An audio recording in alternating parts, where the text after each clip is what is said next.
সাংবাদিক ভাইদের বলবো যে আজকে অবশ্যই কাচ্ছি বিদায় নিয়ে ফিরছেন দিঘি।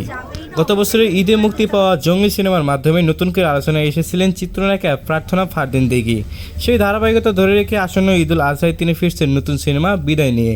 পরিচালক মেহেদী হাসানের এই ছবিটির শুটিং শুরুর পর থেকে ছিল আলোচনায়। গত বছরের অক্টোবরের সুনামগঞ্জে শুরু হয় শুটিং, শেষ করার পরিকল্পনা ছিল চলতি বছরের ঈদুল ফিতরে। তবে নির্ধারিত সময়ের মধ্যে কাজ শেষ না হয় মুক্তি পিছিয়ে যায়।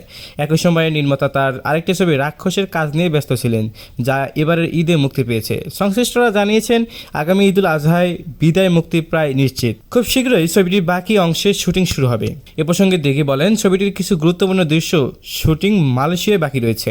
পাশাপাশি একটি গানের কাজও এখনও শেষ হয়নি। খুব শীঘ্রই শিডিউল চূড়ান্ত হবে।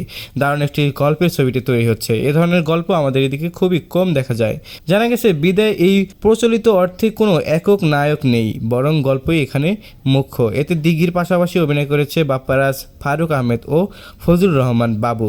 তো বন্ধুরা, আপনারা এই দিঘির এই নতুন ছবিটিকে নিয়ে আপনারা কি ভাবছেন? আপনার এই নিয়ে এক্সাইটেড কেমন তা জন্য অবশ্যই কমেন্ট করতে পারেন আমাদের কমেন্ট বক্সে। মিস তো করা যাবেই না, অবশ্যই টেস্ট করে যেতে হবে, কারণ আমি